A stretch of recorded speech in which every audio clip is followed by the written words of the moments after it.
Profe, tiene su micrófono apagado. Ahí está, ¿me escuchan ahora? Sí, profe. Sí. Sí, profe. Bien, de lo que vimos la clase pasada, ¿alguna duda?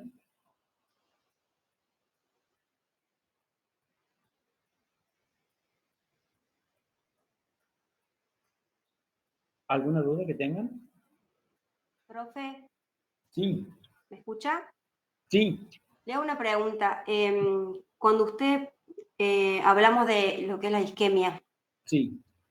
que hizo un repaso, como para encerrar la pregunta que le voy a hacer. Cuando hablamos de isquemia, o sea, localizada o generalizada. Sí. La localizada se va a dar, o sea, en una arteria, ¿no? Que produzca la placa de ateroma. Sí. Pero cuando es generalizada, hablamos ya de una insuficiencia ya declarada, digamos. Insuficiencia cardíaca. Cardíaca. Claro. Localizada, ¿qué significa? Que vos tenés, suponete, un vaso sanguíneo, y Sí. ya sea un vaso sanguíneo, o sea, del brazo, de la pierna, del riñón, del corazón, ese vaso sanguíneo que diga eso, por una placa de ateroma, por una compresión de un tumor, por algo, eso localizado ahí genera isquemia. Ahora, cuando vos hablas de una isquemia generalizada, es que el corazón no funciona bien, no bombea bien, ¿sí?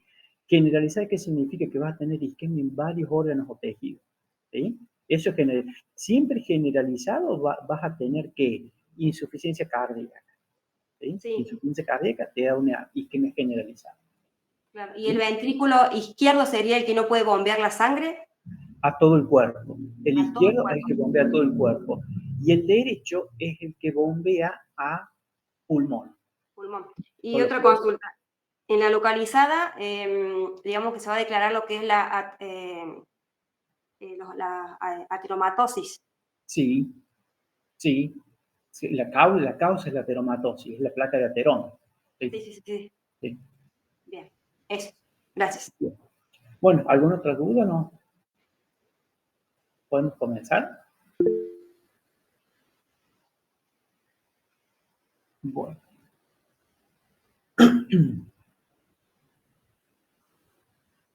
Bueno, hoy lo que vamos a ver es el tema que es edema, ¿sí? El edema que es un tema importante, lo vamos a desarrollar porque hay un edema activo, un edema pasivo, y van a ver que, bueno, después vamos a tener que repasar lo que es también, lo que es diabetes, ¿sí? Hipertensión, todo se va como relacionando esas cosas. Así que, bueno, voy a poner para compartir.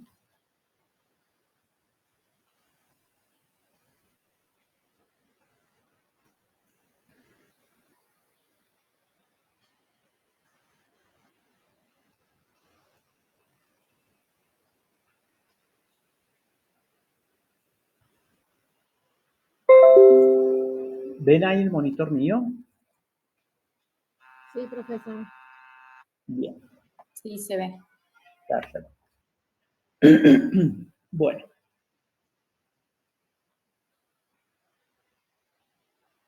Bueno, vamos a comenzar. Cualquier cosa ustedes me preguntan, ¿sí? Lo que no se entiende. Vamos a comenzar con el tema de edema, ¿sí? Edema es una presentación de muchas patologías. Hay patologías que pueden actuar de forma local, de forma sistémica o generalizada. Y el edema, ¿en qué es lo importante? Porque lo vamos a ver al edema de una forma activa, como según el proceso inflamatorio, y también de una forma pasiva. La forma pasiva se produce por desequilibrios de presión, ¿sí? Ya sea aumento de la presión hidrostática o disminución de la presión oncótica, ¿sí? ¿Qué es importante para entender lo que es un edema? Recordar que es la parte del aparato circulatorio, la parte cardiovascular, o sea, corazón, ¿sí? Y toda la parte vascular, arterial y la parte venosa. La clase pasada vimos la gran circulación, que era a partir del bombeo del ventrículo izquierdo, donde sale sangre para todo el cuerpo, se capilariza y retorna al corazón por la vena cava superior e inferior. Después, a través del ventrículo derecho, sale la arteria pulmonar, donde lleva la sangre al pulmón. Se capilariza y retorna la sangre a la aurícula izquierda con sangre oxigenada. Entonces tenemos la pequeña circulación y la gran circulación, ¿sí? Siempre hay que recordar que el corazón puede estar insuficiente, ya sea una insuficiencia del ventrículo izquierdo o una insuficiencia del ventrículo derecho. Cuando yo tengo una insuficiencia del ventrículo izquierdo, ¿qué significa? Que no bombea por la aorta, por lo tanto me va a congestionar la sangre hacia atrás. Entonces se me congestiona la sangre en los pulmones. Si yo tengo insuficiencia cardíaca izquierda, se me congestionan de sangre los pulmones. Si yo tengo una insuficiencia cardíaca derecha, que es cuando bombea la sangre a través de la arteria pulmonar, siempre la congestión es hacia atrás. Entonces voy a tener congestión hacia atrás, hacia las venas cavas. Insuficiencia cardíaca derecha me genera congestión en el sistema de las cavas, cava superior y cava inferior. Lo que pasa es que acá hay una característica, ¿cuál es? Que la persona está en una posición de bipedestación. Si uno analiza las presiones, por efecto de la gravedad, acá hay más presión que acá, que en la parte superior. Por lo tanto, cuando hay insuficiencia cardíaca derecha, el edema se va a manifestar más que nada en ¿dónde? En los miembros inferiores por efecto de la gravedad. ¿Sí? Esto es como para interiorizarlos un poco, después lo volvemos a desarrollar.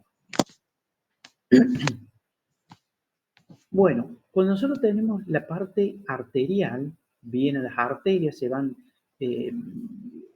originando distintas colaterales o ramas cada vez más pequeñas, hasta que va a formar ¿qué? El capilar.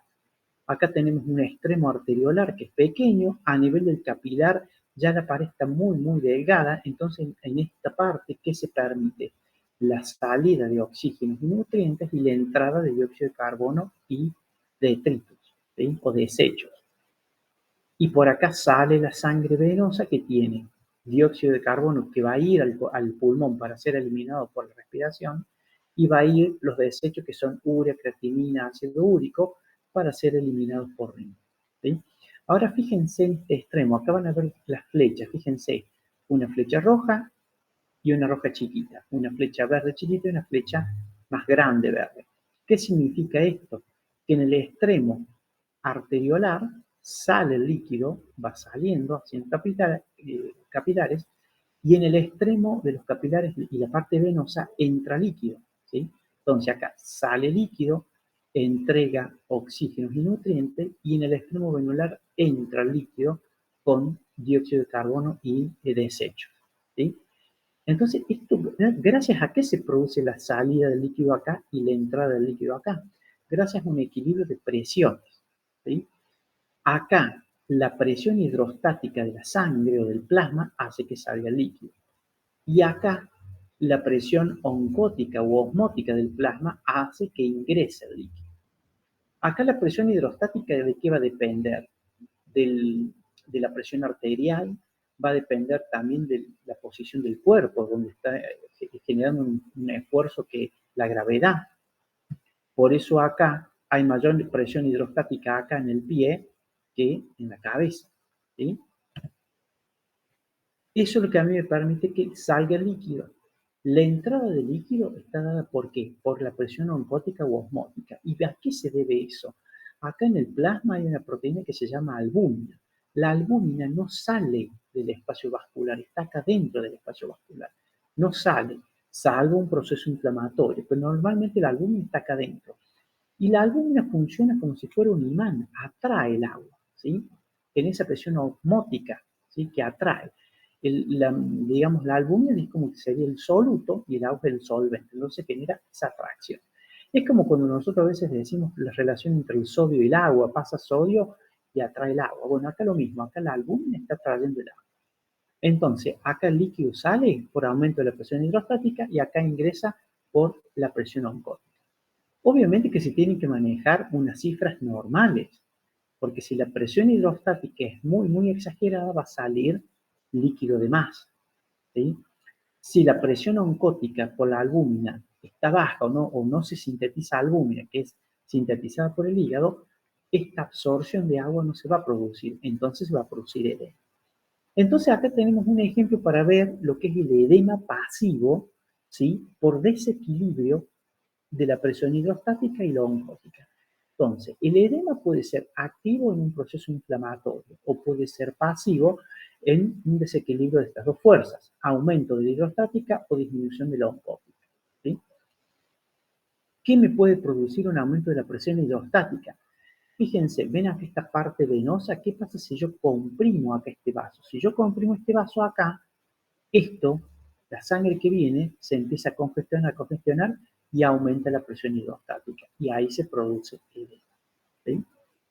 Otro ejemplo que puede ser es, si este paciente tiene un daño a nivel del glomérulo renal y pierde la albúmina, o tiene un daño en el hígado y no sintetiza la albúmina, al no haber buena cantidad de albúmina no se va a absorber el líquido, entonces acá se va a producir edema por disminución de la presión oncótica del plasma. ¿Sí? Entonces, estos edemas donde aumenta el hidrostático, disminuye la oncótica, son edemas pasivos. ¿Sí? Y estos, digamos, se producen por distintas patologías. ¿Sí? Si yo tuviera una insuficiencia cardíaca izquierda, ¿sí? Donde el corazón, el ventrículo izquierdo no trabaja, se me va a producir el edema en el pulmón. Si yo tengo una insuficiencia cardíaca derecha, esto se va a congestionar y acá se me va a hacer el edema, en la gran circulación. Ahora, ¿dónde es más frecuente el edema de causa cardíaca por insuficiencia cardíaca derecha? En los miembros inferiores. Esto sería la causa por aumento de presión hidrostática. Entonces recuerden, aumento de presión hidrostática, un ejemplo, insuficiencia cardíaca. Izquierda, que repercute en pulmón, o derecha, que repercute en todo el cuerpo, pero principalmente en miembros inferiores. Si el paciente tiene un edema porque perdió albúmina, o sea, hay un daño a nivel del glomérulo y se está perdiendo la albúmina por orina, ¿qué va a pasar? Disminuye la presión oncótica del plasma y se va a producir edema. Ahora, el edema de causa renal afecta más que nada a los tejidos laxos. ¿Y dónde principalmente? En los párpados, en la cara, en la papada, ¿sí?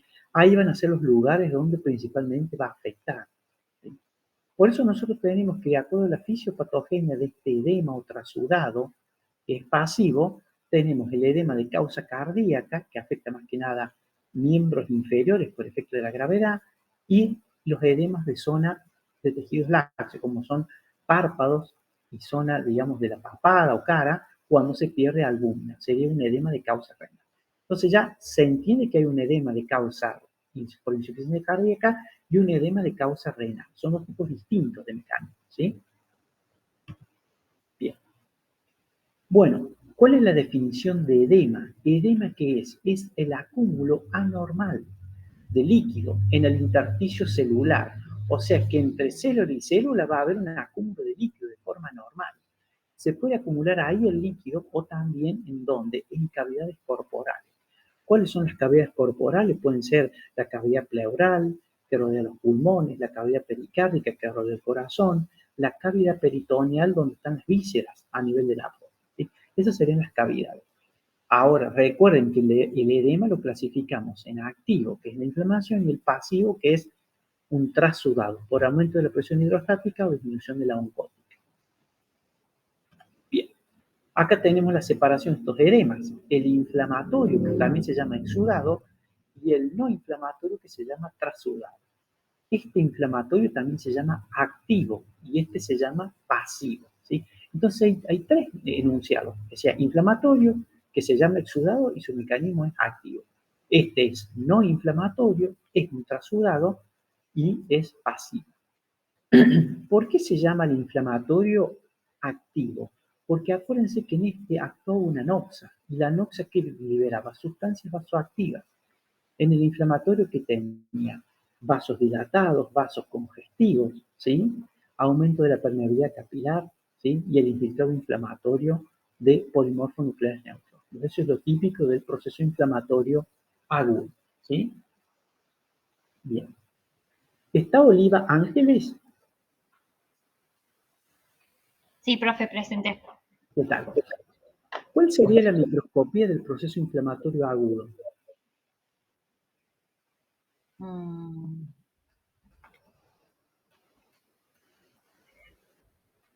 No recuerdo, profe. Lo acabo de decir. ¿El infiltrado mononuclear? No. No lo recuerdo. Pla, Silvia, ¿está? ¿Está Pla? Sí, profesora, acá estoy. Bien. ¿Cuál es la microscopía del proceso inflamatorio agudo? Es una alteración en las células. No.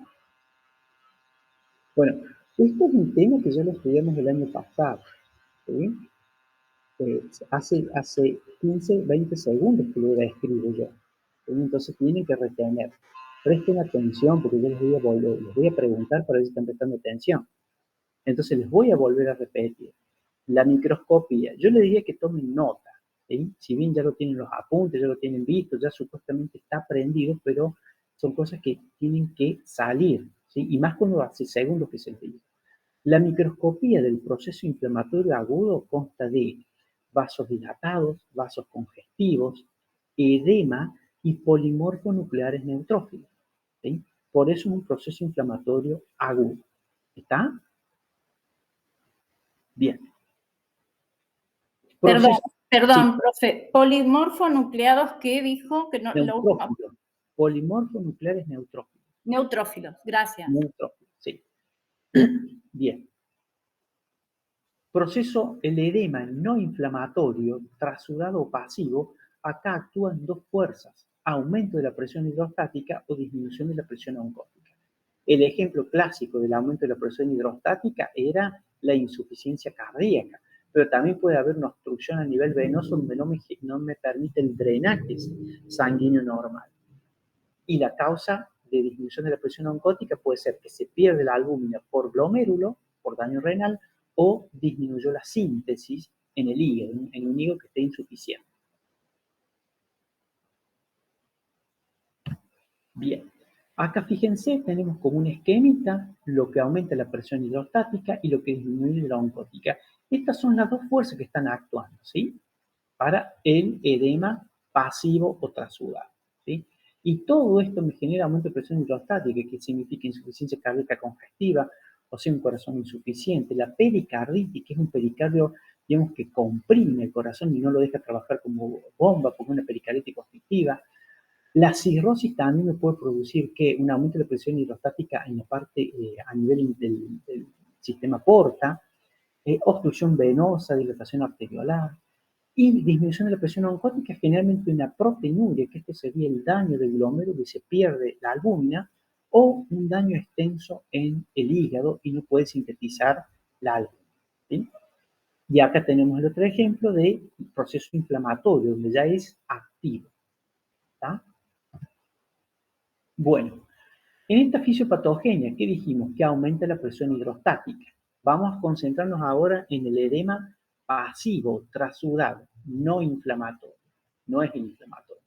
Yo cuando tengo una insuficiencia cardíaca congestiva, voy a tener trastornos retrógrados, es hacia atrás, siempre hacia atrás. Eso me genera éstasis sanguínea, eso aumenta la presión hidrostática y eso me lleva al edema, ¿sí? ¿Qué tenemos como anterógrados, o sea, hacia adelante? Disminución de la irrigación sanguínea. Y ahí me está generando que la isquemia, si hay insuficiencia cardíaca izquierda, eso me genera poca sangre que sale por la aorta. Por lo tanto, me está llegando poca sangre donde al cerebro, al propio corazón, al riñón, ¿sí? Lo que pasa es que eso me genera una isquemia. Como se genera esa disminución de la perfusión o irrigación sanguínea renal, se activa un eje que se llama eje renina-angiotensina-aldosterona, que al final, ¿qué hace el eje renina-angiotensina-aldosterona en los túbulos renales? Recapta sodio y recapta agua como para mejorar el aparato circulatorio, ¿sí? Lo que a mí me interesa es que sepan que cuando hay insuficiencia cardíaca congestiva hay efectos retrógrados hacia atrás y efectos anterógrados hacia adelante, ¿sí? Hacia atrás me va a generar congestión en pulmón, si es insuficiencia cardíaca izquierda, o congestión en todo el cuerpo, principalmente las piernas, si es insuficiencia derecha. Y como efecto anterógrado hacia adelante, si la insuficiencia es izquierda, me genera isquemia en todo el cuerpo. Bueno, cuando hablamos... Profe, ¿me puede hacer un favor? ¿Me puede repetir lo que dijo de retrógrados? Sí, Y también. lo anterior de anterógrados. Los retrógrados significa hacia atrás, ¿sí? ustedes están en el corazón, vean hacia atrás. ¿Qué significa? El ventrículo izquierdo está insuficiente. Bueno, el problema va a ser hacia atrás, porque hacia atrás del ventrículo izquierdo que tiene la aurícula izquierda, y ahí que está drenando la sangre del pulmón. Entonces, si el ventrículo izquierdo está insuficiente, se congestiona sangre en el pulmón, ¿sí? Si tienen insuficiencia cardíaca derecha, ustedes van hacia atrás del ventrículo derecho y que está la aurícula derecha y desembocan las venas cavas. Entonces, si hay insuficiencia cardíaca derecha, hay congestión en todo el cuerpo. Van a tener un edema en todo el cuerpo, pero principalmente en las zonas expuestas por la gravedad, como son los miembros inferiores. El paciente que está la mayor parte del tiempo parado. ¿Sí? ¿Se entiende eso? ¿Eso sería en el retrógrado, profe? Los retrógrados hacia atrás. Bien. ¿Sí? Y lo anterógrado hacia adelante. Lo más importante que es en lo anterógrado, cuando hay insuficiencia cardíaca izquierda. ¿Por qué? Porque está bombeando poca sangre a todo el cuerpo. Y órganos que se van a afectar por la isquemia, que son cerebro, riñón, corazón, etc. ¿Sí? Bien. Vamos a la otra causa del edema pasivo o trasudado, disminución de la presión oncótica del plasma. ¿Por qué disminuye la presión oncótica del plasma? Porque no hay albúmina. ¿Por qué puede ser que no hay albúmina? Por un daño renal, una enfermedad de los glomérulos donde se pierde la albúmina. O puede ser una enfermedad hepática donde el hepatocito no sintetiza albúmina, ¿sí? No puede sintetizarlo, ¿sí? O también donde hay un daño intestinal con síndrome de mala absorción. ¿Ustedes vieron los chicos que están en el África desnutridos, que tienen un abdomen prominente, grande, redondo? Bueno, esos chicos tienen un edema de esta causa. ¿Por qué? Porque están tan desnutridos que no pueden sintetizar albúmina. Entonces se acumula líquido en el espacio abdominal. Esa sería una causa de desnutrición que produce el edema. Bueno, acá tenemos otra vez que pasamos el esquema, ¿sí? Recuerden esto para poderlo entender. Bien. Insuficiencia cardíaca izquierda, ¿sí? Repercute con edema en el pulmón. Fíjense, si este es el ventrículo izquierdo y esto está insuficiente, ¿qué va a pasar? Se congestiona la aurícula. Como la aurícula está congestionada, frena el drenaje de la sangre del pulmón. Está frenando esto, no permite que venga acá. Y el ventrículo derecho, ¿qué pasa? Sigue mandando sangre por las arterias. Entonces ahí le llega mucha sangre al pulmón, pero tiene mal drenaje venoso, porque no está funcionando el ventrículo izquierdo. Entonces ahí se produce edema de pulmón. Insuficiencia cardíaca izquierda repercute con edema de pulmón. El paciente, ¿qué va a tener? Una disnea de variable intensidad. Va a tener tos con expectoración y dolor si tiene infarto cardíaco. La principal causa de una insuficiencia cardíaca izquierda se clasifican en agudas y crónicas, pero las agudas, la principal causa que es el infarto cardíaco. El paciente, si tiene un infarto en el ventrículo izquierdo, deja de bombear sangre. Como deja de bombear sangre, se congestiona la sangre en los capilares pulmonares. Por lo tanto, se produce un edema pasivo por trasudado. Y ese paciente tiene ya la insuficiencia cardíaca, o sea que no está bombeando sangre, pero a la vez el pulmón está llenando de edema, no está haciendo el intercambio gaseoso. Entonces, eso es lo que lleva a la muerte del paciente. Un corazón que no bombea sangre y lo poco que puede bombear no está oxigenado. Entonces el cerebro se muere rápidamente. Profe, Sí. ¿qué significa disnea? Disculpe. Disnea, es dificultad. Esto sería dificultad respiratoria, la disnea. El paciente que tiene, como tiene un edema de pulmón, está todo el alveolo lleno de líquido, entonces no puede hacer intercambio gaseoso, no puede eliminar el dióxido de carbono y no puede tomar nuevo oxígeno. Entonces, ¿qué le pasa a ese paciente? Empieza con la dificultad respiratoria, con la disnea, ¿sí? Disminuye la saturación de oxígeno. Profe, y cuando dice tos con expectoración, ¿sería con hemoptisis? No, ¿O se llama con hemoptosis. expectoración normal? No, es una expectoración hemoptoica. La expectoración puede ser una expectoración productiva cuando vos tenés pus, eso se da en las neumonías o en las bronquitis bacterianas. Después vos tenés una expectoración, digamos, hemoptoica, ¿sí? Hemoptoica, que significa parecido a la hemoptisis. Porque vos cuando tengas una tos con expectoración con hemoptisis, vas a pensar tuberculosis pulmonar o cáncer pulmonar, ¿sí? En este caso, una expectoración hemoptoica, ¿qué significa? Que sale más que nada líquido del edema y muy escasos glóbulos rojos, muy poquitos. Le dan apenas como un color asalmonado a esa agua que sale, ¿sí? Muy poquito. No es sangre rutilante, no como el cáncer y la tuberculosis. Profe, una ¿Estamos? consulta. Sí, Entonces, cuando hay una insuficiencia, o sea, cardíaca izquierda, sería sí, retrógrado sí, y la congestión va a ser al pulmón. exacto, sí. Y la presión que va a aumentar va a ser la hidrostática. La hidrostática, sí, sí, sí, aumenta la hidrostática.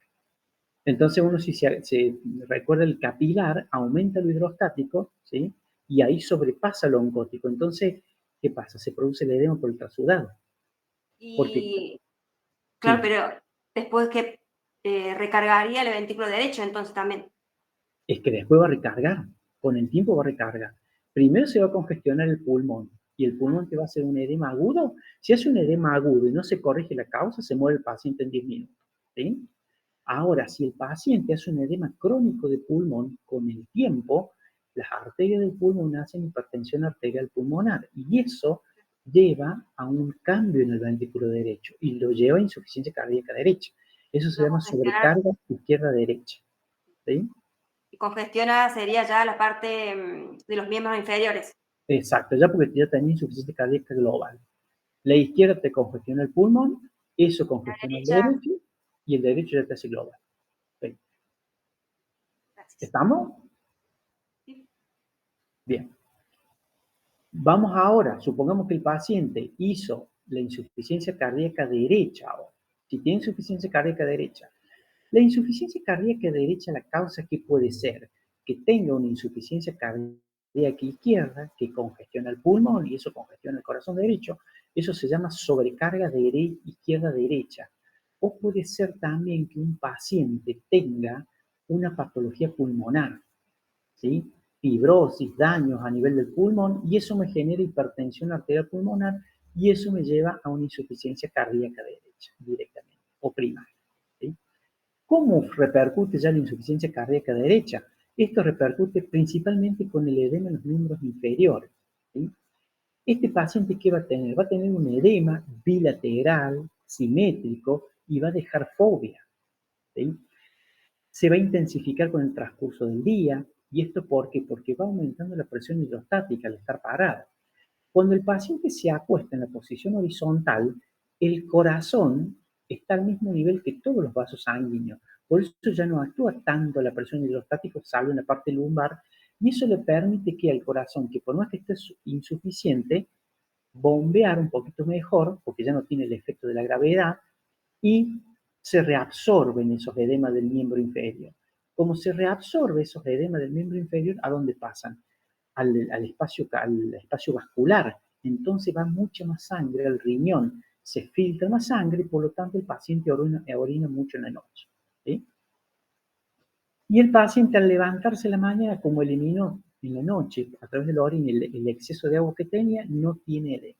Entonces, paciente con insuficiencia cardíaca derecha se levanta con los pies deshinchados, como está parado mucho tiempo, ¿qué pasa? La presión hidrostática más la insuficiencia cardíaca genera el edema en los miembros inferiores. Se va hinchando, hinchando, edematizando, edematizando, se acuesta a la noche, se reabsorben los edemas, se levanta a orinar el paciente porque tiene líquido de más. Son esos pacientes que se acuestan a las 12 de la noche, pero a las 3, 4 de la mañana se levantan a orinar un montón, ¿sí? Y se deshinchan los pies, ¿sí? Se van deshinchando. Entonces se levanta a la mañana sin edema. Esto, si ustedes lo analizan, ven que ustedes cuando ven un paciente con edema bilateral, simétrico y deja fobia, ¿qué van a tener que hacer? Semiografiar y preguntarle en qué momento del día se intensifica, si a la noche se levanta a orinar. Entonces ya fácilmente que uno va a pensar que este paciente tiene insuficiencia cardíaca derecha, ¿sí? Bien. ¿Se entiende más? Profe, Sí, perdón, este edema también sí. se puede generalizar en la parte del abdomen o ya Generalmente, no. Lo puede tener, pero más que nada lo va a tener en los órganos internos. Generalmente el edema lo va a tener más manifiesto en el hígado. En el hígado va a estar como congestivo. Si uno palpa el hígado va a estar aumentado de tamaño y congestivo, ¿sí? Puede tener, pero no tanto. Lo que más te va a manifestar es más... Es de los miembros inferiores. Sí. Bien. Bien. Y ustedes lo que ven esto, de esta parte de esta clínica del paciente, ¿sí? Yo le estoy diciendo que tiene insuficiencia cardíaca derecha, ¿sí? ¿Qué patología de base puede tener este paciente? Partamos de que este paciente tuvo insuficiencia cardíaca izquierda y eso sobrecargó el pulmón y eso al ventrículo derecho. ¿Qué patología va a tener de base este paciente? Va a ser hipertenso. Hipertenso, muy bien. ¿Y qué otra patología puede tener? Una diabetes. Aterosclerosis. Una diabetes. Diabetes. Diabetes. Entonces este paciente puede ser un paciente diabético, ¿sí? A la vez hipertenso y que va a tener ¿qué? Placas de ateroma, Arteriosclerosis. Exacto, y alina, arteriolosclerosis alina, placas de ateroma. Entonces este paciente, ¿qué me va a hacer? Un daño en el ventrículo izquierdo, ¿sí? A la vez, si es diabético, ¿qué se está destruyendo ese paciente? El riñón. Va perdiendo glomérulos, se va destruyendo, ¿sí? Inclusive el paciente diabético, ¿saben qué hace? Como se le va destruyendo el glomérulo, va perdiendo albúmina. Entonces acá se suman las dos cosas, se le van a sumar. El aumento de la hidrostática por la insuficiencia cardíaca y la disminución de la oncótica. Es un combo que va a tener este paciente, ¿sí? Entonces, para que vean cómo estos pacientes originados por diabetes o hipertensión terminan haciendo todo esto, ¿sí? Profe, Disculpe, profe. Sí. ¿Qué significaría que deja fobia? Deja fobia significa que vos apoyas el dedo, ¿sí? Presionas suavemente y vos lo sacas y queda como deprimido un ratito, unos segundos. Eso es una fobia, ¿sí? Como que queda la marca de tu dedo, pero queda en 5 o 10 segundos desaparece. Y es un edema como es un edema frío y es un edema blando, ¿sí? Para hacer el diagnóstico diferencial con respecto a un edema de causa inflamatoria, ¿sí? Un edema de causa inflamatoria clínicamente, ¿cómo se va a presentar en miembro inferior? ¿cómo, profe? Un edema de causa inflamatoria clínicamente, ¿cómo se va a presentar en un paciente? Calor, dolor, Rubor. Rubor. Bien. Calor, rubor, tumor, dolor. Y una cosa importante que va a ser, Asimétrico. unilateral, generalmente asimétrico, y ahí tienen que indagar la causa. ¿Qué causa pueden producir calor, rubor, tumor, dolor? Ejemplos de noxas. Celulitis, profesor. ¿Y qué es la celulitis? Infecciosa. Noxas infecciosas. ¿Pero cuál? ¿Por qué germen? Por estreptococo. Bien, por bacterias, y generalmente bacterias patógenas, biógenas, ¿sí? Generalmente pueden ser cocos gram positivos, gram negativos, eso producen celulitis. Acuérdense que pueden entrar a través de un folículo piloso, a través de una foliculitis, ¿sí? Bien. ¿Y otra noxa que puede generar calor, rubor, tumor, dolor? ¿Qué otra noxa conocen? Más frecuente. Trauma. Un traumatismo. Bien, un traumatismo. Bueno, ¿ven cómo es la forma? Cómo acá tienen que ir relacionando, así va a ser el examen, ¿sí? Uno tiene que ir relacionando y aprender a ser rápido en la relación. ¿Estamos? Bien. Profe, cuando usted dice unilateral y bilateral, disculpen, Sí. ¿quiere decir que se dan los dos pies o en uno solo? Acá bilateral, acá en este caso de edema cardíaco va a ser bilateral simétrico. Cuando vos tengas una causa inflamatoria, generalmente es unilateral y asimétrico, ¿sí? Porque vos por más que tengas celulitis en los pies, una pierna va a tener más celulitis que la otra. Y una se va a afectar más, ¿sí? Bien, gracias, profe. ¿Se acuerdan cuando veíamos lo que es la trombosis? Trombosis venosa profunda, eso me puede llevar a una celulitis, ¿sí? Y es más frecuente en los pacientes que tengan complicada la pierna izquierda que la derecha, ¿sí? Eso se dice muchas veces que es porque la mayor parte de los pacientes son diestros y tienen más tono muscular en la derecha que en la izquierda. Entonces la de izquierda tiene menos retorno venoso porque hay menos tono muscular, ¿sí? Bueno, Supongamos que tenemos insuficiencia cardíaca izquierda, ¿sí? Hay una insuficiencia del ventrículo izquierdo. Clínicamente el paciente tiene disnea, tos con expectoración hemoptoica, y si este paciente tuvo un infarto cardíaco y no le permite el corazón trabajar o bombear, ¿qué vamos a ver en la microscopía? Edema agudo de pulmón. Si ustedes se fijan, miren, esto es un alvéolo, ¿ven? Acá hay un alvéolo, acá hay aire, en este alvéolo hay aire, acá tenemos los neumocitos tipo 1, tipo 2, después acá tenemos los vasitos con las células endoteliales, y esto es lo que se llama el tabique alvéolo capilar. El epitelio alveolar descansa sobre la membrana basal y la célula endotelial descansa sobre la membrana basal. Fíjense lo delicado que es esto. Esto me permite que salga dióxido de carbono y oxígeno, ¿sí? Así que salga para acá, perdón, por la vía respiratoria, y que entre oxígeno hacia la sangre, ¿sí? Sale el dióxido de carbono y entra el oxígeno. Eso sería lo normal, ¿sí? Ahora este paciente, ¿qué le pasó? Tiene insuficiencia cardíaca izquierda. Se congestionan los vasos sanguíneos. Miren cómo están los vasos. Miren esos vasos sanguíneos llenos de glóbulos rojos, congestionados. Se congestionan estos, los capilares están congestionados, fíjense. ¿Y qué presión aumentó acá? ¿Cuál es la presión que aumentó acá? Hidrostática. La hidrostática. Aumentó la presión hidrostática. Entonces, al aumentar la hidrostática, pasa, trasuda, se produce trasudado de plasma. Lo que sale que es líquido.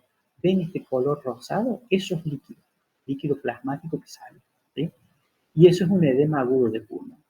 Esto es una urgencia, porque un paciente que se infartó, que hizo una arritmia, una ruptura valvular del corazón, esto se empieza a llenar rápidamente, en cuestión de 5 o 10 minutos.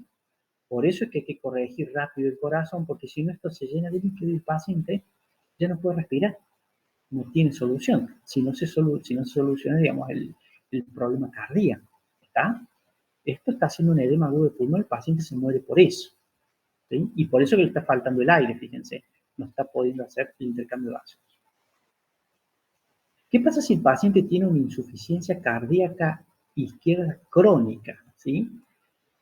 O sea, el corazón está insuficiente, bombea poco y hace una congestión en pulmón, pero no una congestión de forma aguda como para matarlo al paciente, más bien crónica. ¿Qué va a pasar? Se van a congestionar los vasos, pero no tan intenso como el agudo, más lentamente.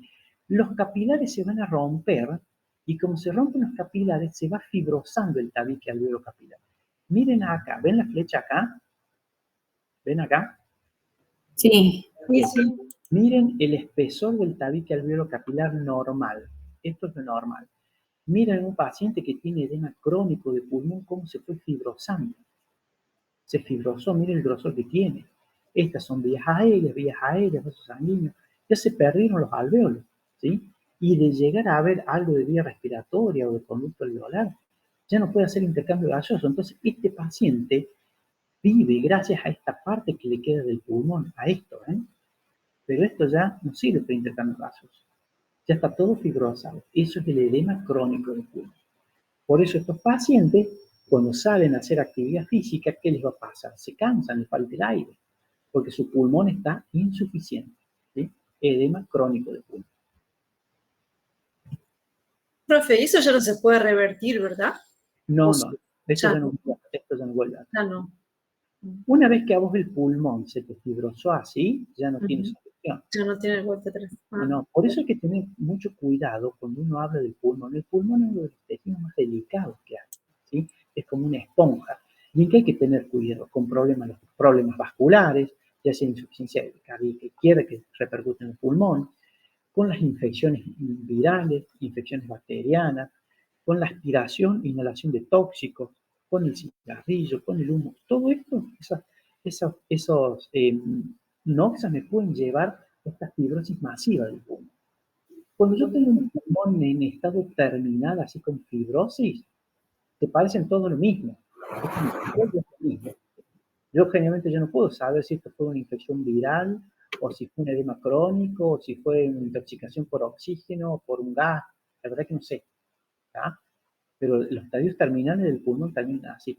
Y son los pacientes que son los que necesitan que la oxigenoterapia continúe, ¿sí? Bien, bien.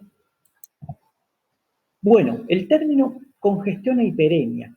Este término está bueno tenerlo en cuenta. ¿Por qué? Porque nosotros sabemos lo que es isquemia. Isquemia, ¿qué significa? Disminución de la sangre a un órgano tejido. Mientras que la hiperemia es que llega más sangre, entonces se llama congestión e hiperemia.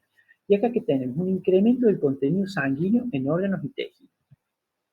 Hay dos tipos de congestión activa, no sé, de congestión. Puede ser uno la activa o arterial, cuando tenemos vasodilatación, ¿sí? Que puede ser cuando la persona está haciendo actividad física, ¿sí? Entonces las arterias que van a irrigar el músculo estriado sufren una vasodilatación para llevar oxígeno y nutrientes al músculo, ¿sí? O también una congestión pasiva, que es debido a una éstasis venosa, ¿sí? Hay dos tipos, la arterial y la venosa. La congestión pasiva venosa o de éstasis, ¿qué podemos tener? Fíjense, esto es como para repasar. Congestión pasiva generalizada, como vimos antes, insuficiencia cardíaca global, ¿sí? Cuando tenemos que la insuficiencia cardíaca derecha, es lo mismo, ¿sí? Y una congestión pasiva localizada que puede ser trombosis venosa, la cirrosis, que es una fibrosis del hígado y no me permite el drenaje sanguíneo. Cuando hay la torsión de un pedículo, un ejemplo, si usted tiene un ovario y se torsiona el ovario, puede hacer una congestión pasiva, que eso también me va a llevar a la muerte celular, ¿sí? O la torsión del cordón testicular con la muerte, con el infarto del testículo, ¿sí? Compresión externa de una vena por una masa tumoral, por un proceso inflamatorio, o las ligaduras iatrogénicas de vena. Esto cuando son que en los tratamientos quirúrgicos, que se arrastra una vena o se altera una vena. Bueno, acá les pongo un ejemplito. Supónganse que tengan ustedes una insuficiencia cardíaca derecha. Ustedes, ¿en qué parte del cuerpo se ve principalmente la insuficiencia cardíaca derecha? En los miembros inferiores. Pero si uno pudiera palpar o analizar el hígado va a estar así congestionado. Esta es la vena centrolobular, estos son sinusoides. Fíjense, acá la congestión sanguínea que tiene y acá poco. Esta se llama congestión pasiva crónica, ¿sí? Que se suele ver en el hígado. Obviamente que si esta congestión prosigue, se terminan muriendo los hepatocitos, ¿sí? El paciente termina con fallo hepático. Bueno, para repasar el término trombosis, ¿qué es la trombosis? Trombosis es la coagulación intravascular de la sangre, pero en un organismo vivo, ¿sí? Se forma una masa que se llama trombo. Acuérdense que nosotros estudiamos los trombos arteriales y los trombos venosos, ¿sí? Bien.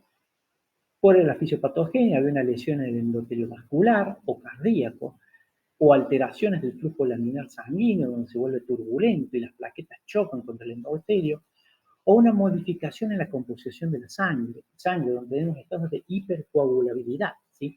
Ya sea porque se activan factores de coagulación o porque hay una gran cantidad de plaquetas, ¿sí? La médula ósea sintetiza plaquetas de más. Todo eso me puede conducir a la trombosis, daño del endotelio, alteraciones de la pared o alteraciones de la composición sanguínea. Tenemos acá que normalmente este endotelio, está la prostaglandina I2 que produce vasodilatación e inhibe la agregación plaquetal, ¿sí?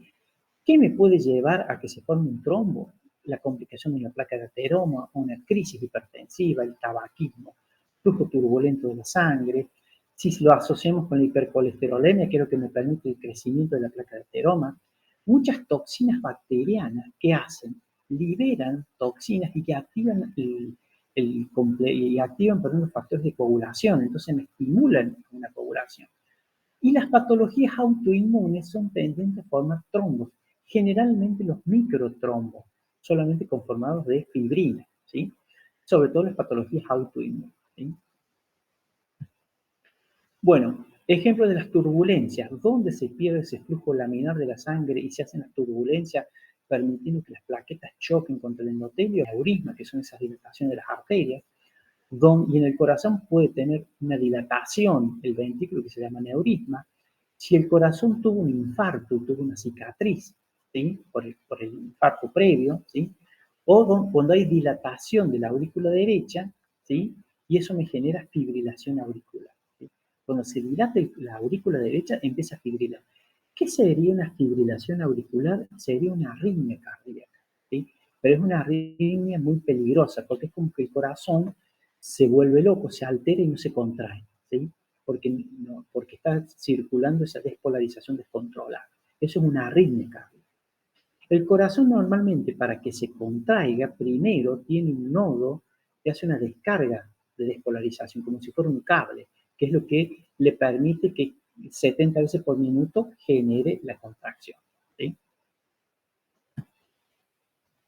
Profe, ¿por qué hay personas que dicen que duelen las varices y hay otras que no les duele? Bueno, es que eso va a depender porque hay varices que van a estar con una trombosis, ¿sí? Y está generando que un proceso inflamatorio a nivel de la parte endotelial de las venas, ¿sí? Por eso se va a llamar trombo si es una cosa y tromboflebitis es otra, ¿sí? Cuando ya tenés tromboflebitis porque está inflamada la varice y ahí les va a doler, ¿sí? Ahora, va a depender también de la persona, el nivel, el grado de varice que tiene el paciente, ¿sí? Va a depender muchas cosas. Y también acuérdense que hay personas que tienen distintos umbrales para el dolor, ¿está? Bien, profe, gracias. Bien, acá tenemos un corazón seccionado, esto es un ventrículo izquierdo, ¿sí? Ahí fíjense las válvulas auriculoventriculares, y esto es el ventrículo derecho. El ventrículo izquierdo siempre es más grueso que el ventrículo derecho. ¿Por qué? Porque esto maneja la presión arterial sistémica, por eso tiene que tener una gran masa muscular. Mientras que el ventrículo derecho maneja la presión de la circulación pulmonar, son presiones mucho más bajas. Esto está... Profe, le aviso que en 9 minutos se cierra la reunión. Yo ya creé otro link, yo se lo mandé y mandé a las chicas también por el grupo. Perfecto, No perfecto. sé si lo quiere cortar ahora y ya ingresar en la otra Bueno, o esperar. nos cortamos e ingresamos, ¿sí? Dale.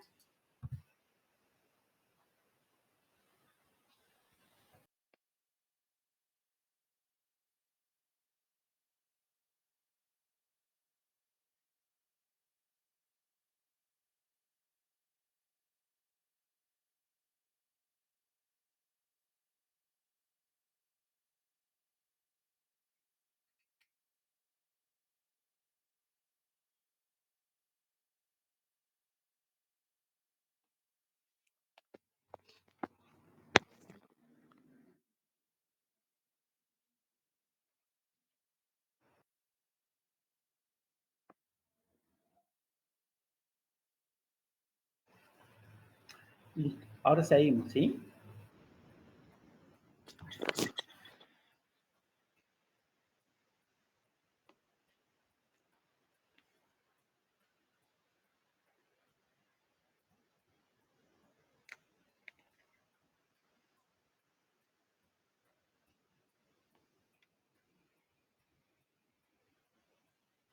¿Ven ahí el PowerPoint? Sí, profe, se ve. Bien. ¿Ya ingresaron la mayoría? Sí, profe. Bien, perfecto. Bueno, acá tenemos ventrículo izquierdo y ventrículo derecho. Dijimos que el ventrículo izquierdo bombea a través de la aorta, por lo tanto es más grueso, el espesor de la pared, mientras que el derecho es más delgado, maneja menos presión. Ahora, este corazón, que ustedes ven acá, esta parte, esto se llama hipertrofia, está agrandado el corazón esto, aumentó la masa muscular. ¿Por qué? Porque este paciente tenía hipertensión arterial. Cuando el paciente tiene hipertensión arterial sistémica, hace esto, el corazón se va engrosando, ¿sí? Ahora, ¿qué le pasa a este corazón que está engrosado? Puede estar susceptible a un infarto cardíaco. Si se infarta, se muere una partecita del corazón, y si es muy grande el infarto, se muere el paciente, porque no sigue trabajando como bomba y se muere el cerebro porque no llega sangre. Ahora, ¿qué pasa si se infarta el corazón y el infarto es pequeño y luego se reemplaza por fibrosis? Acá estaría la fibrosis, el paciente sigue vivo, pero esa fibrosis, ¿qué pasa? Perdió fibras contráctiles, entonces esa fibrosis se va dilatando y forma esto que es un aneurisma postinfarto. ¿Sí? Ahora estos pacientes que hacen estos aneurismas postinfarto, obviamente que siguen vivos, ¿qué va a pasar? La sangre que está acá no forma trombo, pero la sangre que se deposita acá hace remolino, choca contra el endocardio, ¿sí? Se juntan las plaquetas, acá se va a formar un trombo morado. Este trombo se puede fragmentar y después viajar a través de la aorta e impactar en alguna parte. Nosotros tenemos los trombos. Clasificamos los trombos arteriales o blancos, ¿sí? Obviamente que se van a formar en donde las arterias. Y los trombos venosos o rojos, obviamente que se van a formar en las venas. Fíjense, acá tenemos un corte histológico donde tenemos que la arteria cerebral. ¿Sí? Acá tenemos la arteria cerebral. ¿Con qué se colorea el núcleo de la célula? Iosina, ¿Cómo? con iosina. No, el núcleo se Con colorea hematocilina. con Ah, hematocilina. perdón, sí, al revés. Perdón. Y el citoplasma con eosina, ¿sí? Lo más oscuro es la hematoxilina. Ahí están los núcleos, ¿sí? Bien. Y acá lo que tenemos es la arteria cerebral, donde está ocluida por un trombo, ¿sí? Este es un trombo que ocluyó la arteria. Acá tenemos una arteria coronaria. La arteria coronaria son las que irrigan el corazón, ¿sí? Se les llama coronaria. Fíjense, acá también hay un trombo oclusivo, ¿sí? En la coronaria descendente anterior izquierda. Los trombos venosos o rojos, ¿sí? Esto se llama flebotrombosis. Y si hay inflamación, se llama tromboflebitis, ¿sí? Bueno, fíjense, los trombos venosos o rojos, recordar esto, cómo son. Macroscópicamente son rojos oscuros, blandos, y siempre son realmente oclusivos. Pero miren esto, el porcentaje donde se dan principalmente venas profundas de los miembros inferiores, ¿sí? 90% venas profundas de los miembros inferiores, ¿sí? Generalmente, ¿dónde? Profundas de la pantorrilla, poplites femorales e ilíacas. Esto recordarlo bien. Bueno, la evolución de un trombo se puede formar, se puede fragmentar y evolucionar como un émbolo, se puede recanalizar o generar la oclusión. Bueno, ¿qué consecuencias clínicas nos puede dar la oclusión vascular? Cuando hay la oclusión vascular por ese trombo, ¿qué puede haber? Isquemia parcial, hipoxia, atrofia o necrosis, ¿sí? Me puede llevar a todos estos elementos. Atrofia, ¿qué significa? Que el órgano disminuye de tamaño, las células se vuelven más chiquitas, eso significa atrofia. Puede haber una isquemia total donde se ocluye completamente y eso me lleva a la noche, por lo tanto, al infarto, ¿sí? Y los émbolos que viajan en la gran circulación pueden generar estos, desde los trombos arteriales pueden ir e impactar. También a nivel pulmonar van a impactar, pero de la parte venosa, ¿sí? Entonces, en la gran circulación van a impactar cuando se originan a nivel de las arterias, mientras que en los pulmones cuando es la trombosis venosa profunda, ¿sí? Entonces ven que hay una diferencia. Si yo hablo de un trombo arterial, va a impactar en una parte. Si hablo de un trombo venoso, va a impactar en otra parte, ¿sí? ¿Se entiende la diferencia de eso? Sí. Sí. Bien. Tenemos acá, tromboembolia pulmonar, ¿sí? Tromboembolismo pulmonar. Acá impactaron múltiples trombos a nivel del pulmón. ¿Dónde se formaron estos émbolos? ¿Dónde están los trombos? ¿Dónde están anatómicamente los trombos para que impacten pulmón? ¿En qué vaso? Vena. En la vena. ¿Y venas de dónde? Las pulmonares. No. A nivel... sí. La vena safena. ¿O Vena no. superficial a eso se refiere, profe? La vena cava. Miremos acá. Trombos venosos o rojos. Flegotrombosis. 90%. ¿Dónde se forman? En las venas de los miembros inferiores. Ajá. Esto, cuando se fragmenta, viaja y hace el tromboembolismo pulmonar. Fíjense, cuando hay tromboembolismo pulmonar, el 90% de 10 personas, 9 se les formó en la vena de los miembros inferiores, el que tiene tromboembolismo pulmonar. Pero son las venas profundas de la pantorrilla. En las superficiales no se van a formar, ¿sí? O no va a tener trascendencia. Lo que tiene trascendencia es las venas profundas de la piel, ¿sí? Entonces, fíjense, 90%. Entonces, cuando hablamos del tromboembolismo pulmonar, ¿qué vamos a pensar? Que seguramente se formaron en las venas profundas de los miembros inferiores, ¿sí? ¿Estamos? Bien. Y eso, cuando la persona tiene trombosis, va a dar una clínica un poco. Entonces, va a dar trastornos, digamos, a nivel de la piel, trastornos tróficos en la uña, mala circulación. Entonces, uno tiene que ir previniendo eso, ¿sí? Profe, ¿y se van a ver muchas varices o no? Porque ¿Cómo? me acuerdo que cuando decía que estaba muy afectado, las venas profundas se manifestaban también en las superficiales. ¿Aparecen muchas varices con algo así o no? A veces sí, a veces no. Eso depende, va a depender de la permeabilidad de las comunicantes entre las profundas y las superficiales. Porque vos podés tener un paciente que tenga mala permeabilidad entre las profundas y las superficiales, entonces las superficiales van a estar bien, por decir, pero en la profundidad tiene la formación de trombos venosos. ¿Sí? No siempre son iguales todos. No siempre Profe, son... profe, Sí. disculpe, las telangiectasias se producen en las venas superficiales, ¿no? ¿Las qué? Las arañitas que le dicen comúnmente Ah, sí, sí, telangiectasia. claro, superficial, porque si no, no lo podrías ver. Eso es un trastorno superficial. Lo que pasa es que el trastorno superficial, sinceramente, es problema estético. No es lo que uno se tiene que preocupar. Es algo estético. Lo superficial es estético. Lo que te interesa es lo profundo. ¿Sí? Porque lo profundo te puede generar un daño en el pulmón. O los trastornos tróficos del pie se dan por la oclusión profunda, no por lo superficial. ¿Sí?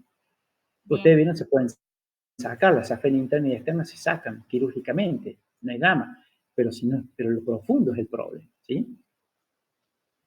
Bien, vamos con el tema de émbolo. Émbolo, ¿qué es el émbolo? El émbolo es lo que viaja a través del torrente sanguíneo. Ahora, émbolo es todo material o toda materia que puede ser líquida, sólida, gaseosa, que viaja a través de la circulación. Eso es la definición de émbolo. Lo que pasa es que el 99% de los émbolos, ¿de qué son? Originados en trombo. Por eso lo más común, 99%, que es la tromboembolia. ¿Sí? ¿Estamos? ¿Se entiende? Bien. Después podemos tener 1% los émbolos gaseosos, cuando entra el gas, ya sea por una vía, digamos, endovenosa. Si uno inyecta una burbuja de aire, es un émbolo, ¿sí? Y que va por la circulación sanguínea. Y eso puede alterar la circulación sanguínea. Después, otros émbolos que pueden existir, ¿cuáles son? De tejido graso, de líquido amniótico, de médula ósea, ¿sí? De células neoplásicas, que cuando hay células neoplásicas viajando en esos émbolos, es lo que me van a generar las metástasis, ¿sí? Bien. Ahora, cuando yo hablo de la tromboembolia, ¿sí? Una pregunta, ¿de qué está formado si yo analizo en la microscopía el tromboémbolo? ¿De qué está formado en la microscopía? ¿Qué dirían? Plaqueta. Plaquetas, muy bien. Plaquetas y fibrina. Una masa o red de fibrina. Muy bien. Entonces, ¿qué pasa? Esa plaqueta y la red de fibrina te forman ese tromboémbolo. Ahora eso vos lo podés disolver. ¿Sí? ¿Con qué se disuelve? Con un fibrinolítico. Y a la vez al paciente le das antiagregante, anticoagulante. ¿Se entiende eso? ¿Sí? ¿Se entiende? Sí, profe. Sí. Uno lo puede Estaba disolver. tomando nota y no anoté qué es lo que se le da para, que usted dijo. Vos tenés que el émbolo, cuando Sí. es formado por un trombo, en la tromboembolia, ese émbolo está formado por plaquetas y fibrinas. ¿Sí? Sí. Cuando eso viajó y taponó una parte del pulmón, ¿sí? No es que lo tapona y se muere inmediatamente, no. Tiene que pasar unos minutos, un tiempo para que se muera el pulmón, ¿sí? Porque el pulmón tiene una doble circulación, tiene la arteria pulmonar, después tiene las arterias, lo llaman las arterias bronquiales, o sea, es que dura un poquito más el pulmón, no es que se muere nomás. ¿Qué podés hacer vos? Disolver ese émbolo. ¿Cómo lo disolves? Con medicamentos, ¿sí? Se lisa el émbolo, se lo destruye, ¿sí? Un medicamento, la streptokinasa y otros elementos que son similares, que lo destruyen al émbolo. Pero a la vez al paciente, ¿qué le das inmediatamente? Antiagregante y anticoagulante. Porque si te hizo un émbolo, es que seguramente lo sigue haciendo, ¿sí? Claro. Entonces vos lo tenés que meter en una terapia intensiva y frenar eso. ¿Se entiende entonces? Ahora sí, profe, gracias. Bien. ¿Por qué les digo eso? Porque cuando uno tiene tromboembolismo, por el trombo, tenemos la chance de disolverlo, ¿sí? Se puede disolver. Ahora, cuando ustedes tienen una embolia grasa, no se puede disolver. cuando tiene una embolia de médula ósea, no se puede disolver. No hay tratamiento. ¿Sí? ¿Se entiende? Profe, ¿Cómo? profe, en la tromboembolia lo que uno estaría viendo sería la obstrucción por un coágulo de sangre, ¿no es cierto? Claro, que se llama trombo. Sí. Sí. ¿Por qué hay que tener en cuenta esto? Porque cuando uno tiene un émbolo de grasa, un émbolo de médula ósea, ¿sí? Y que se te fue el pulmón, no lo podés disolver. ¿Sí? Por eso hay que tener cuidado que en los traumatismos, en las fracturas, si hay un traumatismo muy fuerte y se fractura un hueso y se rompen los vasos, ¿qué pasa si se rompe una vena importante y hay médula ósea? La empieza a absorber la médula ósea, la va llevando donde pulmón. Y ahí se hace un émbolo, pero de médula ósea. Y el problema es que no podés disolverlo. ¿Sí? No se puede disolver. Por eso hay que tener cuidado. Si no se ¿Cómo? disuelve, ¿queda algo crónico? No entiendo. No se disuelve, no tiene resolución. Y no se muere el paciente. Ah, bárbaro. Por eso que hay que tener cuidado cuando un paciente tiene un traumatismo óseo, ¿sí? Con el pie, y que por ahí se lo menosprecia, no se le da importancia. Hay que tener cuidado que no esté muy fracturado y que esté la médula ósea y esté pasando, ¿sí? Es raro, no es común, pero hay que tener cuidado, ¿sí? Después también está bueno los émbolos por líquido amniótico, cuando se tienen los partos dificultosos, ¿no es cierto? Entonces, todos estos son los otros elementos que hay, ¿cierto? Pero el que más tienen que recordar es esto, la tromboembolia, ¿no es cierto? Y también el manipular con cuidado un pie que tenga un traumatismo o una fractura importante. ¿Está? Bien. Si el paciente tuvo tiene una trombosis venosa profunda, se desprendió un émbolo, un tromboémbolo, viajó, vino por la vena cava inferior, fue la aurícula derecha, pasó el ventrículo derecho, salió por la arteria pulmonar, viene y se enclava.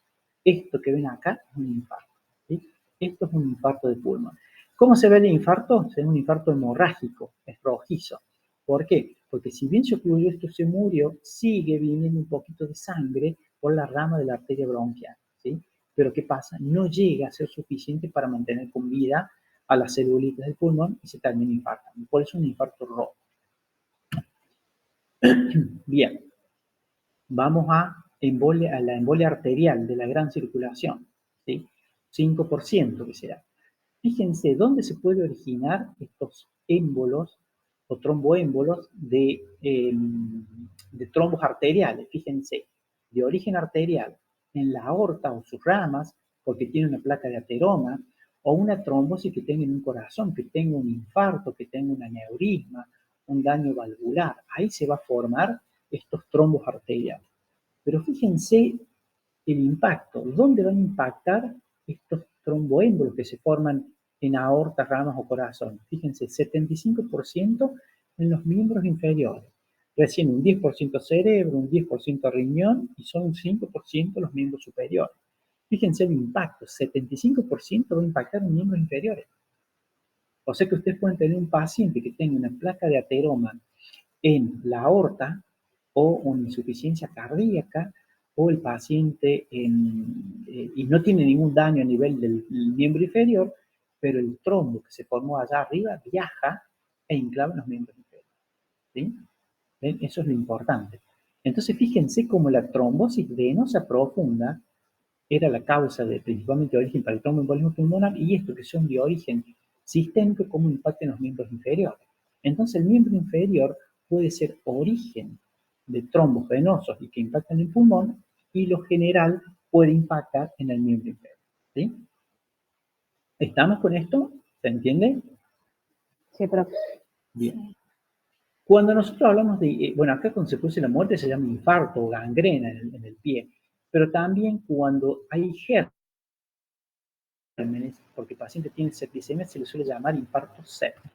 Bueno, este es un corte de una pieza macroscópica donde hay un corazón, y esto que ven acá, de esta forma irregular, esto es un infarto cardíaco, ¿sí? Esto es infarto cardíaco. Yo puedo tomar una muestra de esto, procesarlo, lo fijo en formol, se procesa, se colorea, y se ve en la microscopia. Estos son células musculares cardíacas que están con infartadas, tienen necrosis de coagulación, se llama. Perdieron sus núcleos. Esos son Eso, si el paciente sigue vivo, esto se reemplaza por fibrosis. Supongamos que el paciente siguió vivo, viene el proceso inflamatorio con los neutrófilos para reabsorber esto, limpiar esto, y que después los fibroblastos reemplacen por fibrosis. Y ahí está, fíjense, cómo comienza la reparación, el proceso inflamatorio, ¿sí? Que quiere reparar. Y acá, fíjense, miren, esto de acá es músculo cardíaco, y esto es la fibrosis. ¿Ven? Eso es la fibrosis. Bueno, esto que yo les mostré, la secuencia de el infarto o daño o actuación de la noxa, la muerte o necrosis, la llegada del proceso inflamatorio para reparar y la reparación final, fíjense, esto dentro de todo, si bien es algo patológico, es como que podemos decir que es la vía natural de la resolución de un problema, ¿sí? Por eso hay que tener mucho cuidado cuando se toman los antiinflamatorios, ya sea corticoides, AINE, porque si yo tomo antiinflamatorio y muchos corticoides, ¿qué estoy bloqueando? El proceso reparativo, el proceso inflamatorio reparativo, ¿sí? ¿Está? Entonces hay que tener cuidado con eso. Cuando la persona tiene un traumatismo óseo, tiene el tumor de partes blandas, a veces se toman dosis altas de antiinflamatorio y está bloqueando ¿qué? La buena reparación y puede hacer que esto quede mal reparado, ¿sí? Entonces hay que tomar con cuidado los antiinflamatorios. Bueno, supongamos que hay una placa de ateroma en la arteria renal y se complica con un trombo y se ocluye la arteria renal. Esa arteria renal puede enviar un émbolo y me ocluye acá la arteria más chiquitita del riñón y esto es un infarto renal, ¿sí? Esto es un infarto renal. Obviamente que este paciente, el resto del riñón sigue funcionando, así que con la pérdida de esto no se va a morir. Sigue funcionando este riñón, lo que queda, y el contralateral que tiene. Perdón, doctor, una pregunta.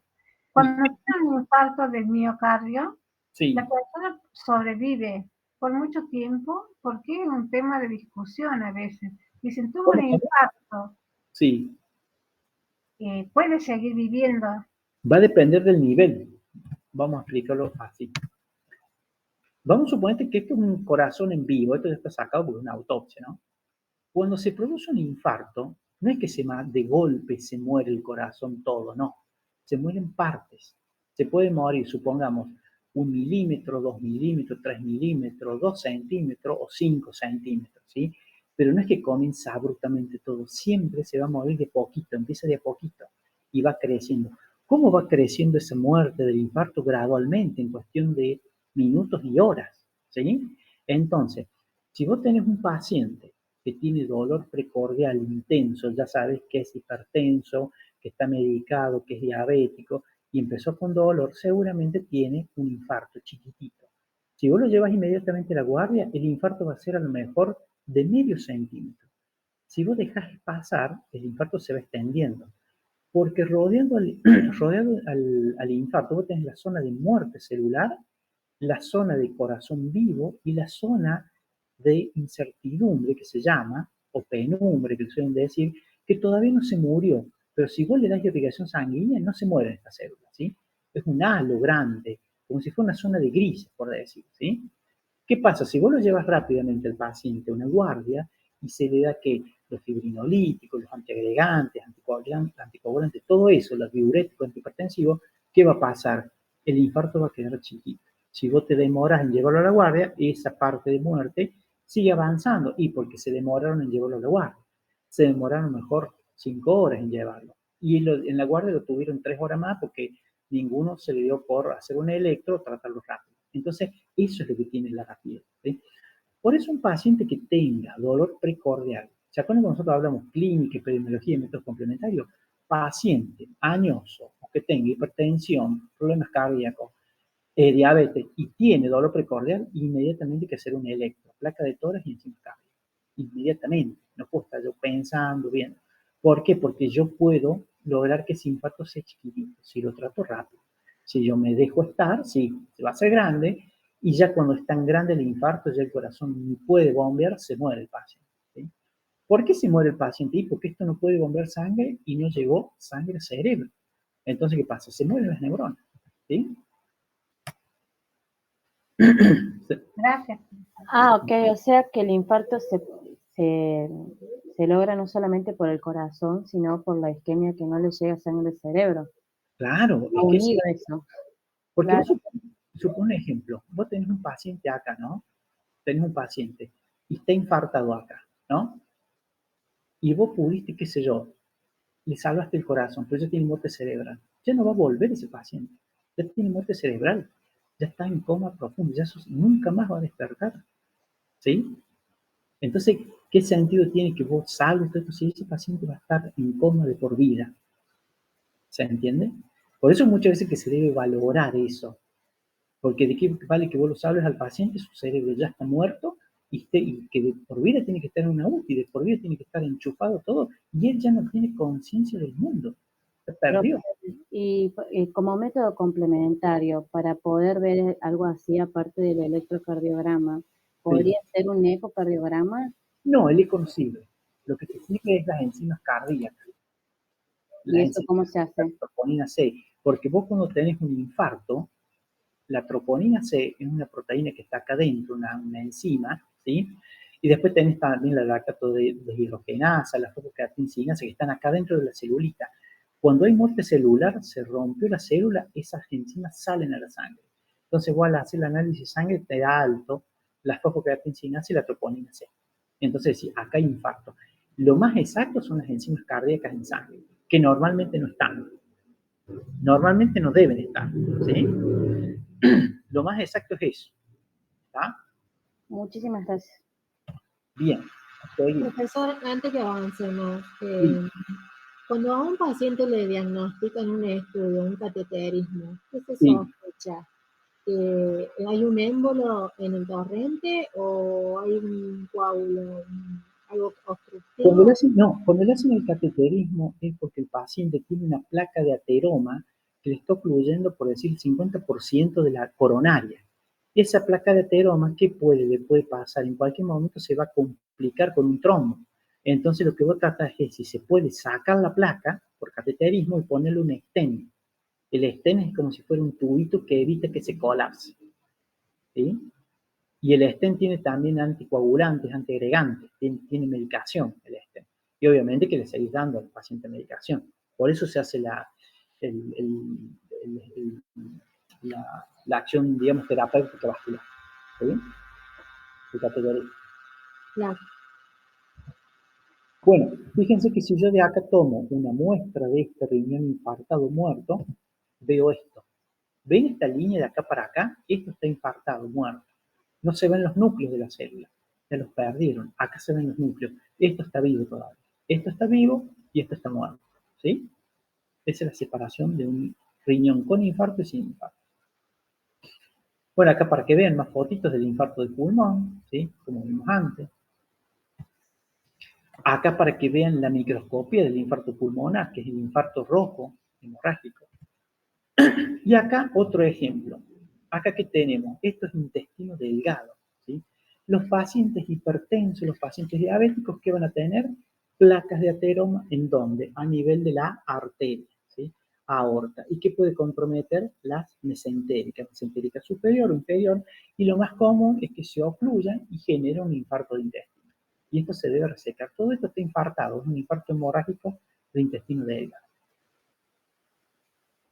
Infartos de cerebro también, fíjense, por oclusión de la arteria carótida, ¿sí? La carótida interna. Bien. Bueno, eso con respecto a lo que vimos. Edema pasivo, que es el trasudado, ¿sí? Y las complicaciones vasculares que se pueden dar, los trombos arteriales y los trombos venosos. Rápidamente repasamos lo que es inflamación, porque veo que por ahí se olvidan. Clínicamente, que va a tener calor, rubor, tumor, dolor y pérdida de función. Acuérdense que tienen que actuar las noxas, ¿sí? Acá lo mismo, cuando yo tengo una noxa que actúa, ¿qué se produce acá? Vasodilatación, vasocongestión, aumento de la permeabilidad capilar y el edema. Y eso me permite la salida de ¿qué?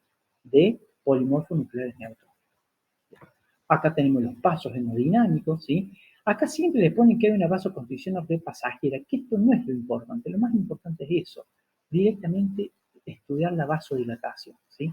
Se enlentece la circulación y estos cambios de la corriente circulatoria que me permite la salida de la célula inflamatoria. El neutrófilo, ¿qué hace con estos cambios de la corriente? Marginación, leucocitario se va contra la pared, se adhiere a la pared, migra y sale el neutrófilo. ¿Por qué? Porque el neutrófilo sale a qué? A reparar el daño que hay, ya sea por un traumatismo o a neutralizar alguna bacteria.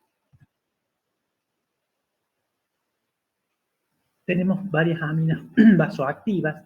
La más común es la histamina, que hay que saber. Después el sistema de cininas, ¿sí? Después los metabolitos del ácido araquidónico, tenemos la ciclooxigenasa, la lipoxigenasa. Esto porque es importante, porque esto acá es donde van a actuar los corticoides y los antiinflamatorios no esteroideos, ¿sí?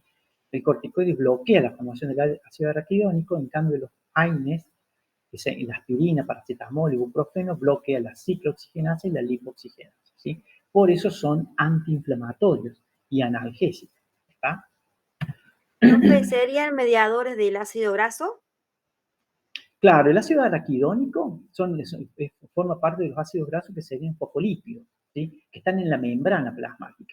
La membrana plasmática tiene una doble capa de fosfolípidos y cuando actúa una NOxa transforma ese ácido graso del fosfolípido en el ácido araquidónico, ¿sí? Y ese ácido araquidónico pasa a estas enzimas, ciclooxigenasa y lipoxigenasa, que hacen que transforman en sustancia. Ahí tienen los leucotrienos, prostaglandinas, ¿sí? Todo que participan también en el proceso inflamatorio. Lo que es importante también recordar que cuando hablamos de los leucotrienos, actúan en la inflamación, pero también son broncoconstrictores, tienen que ver con la fisiología del asma.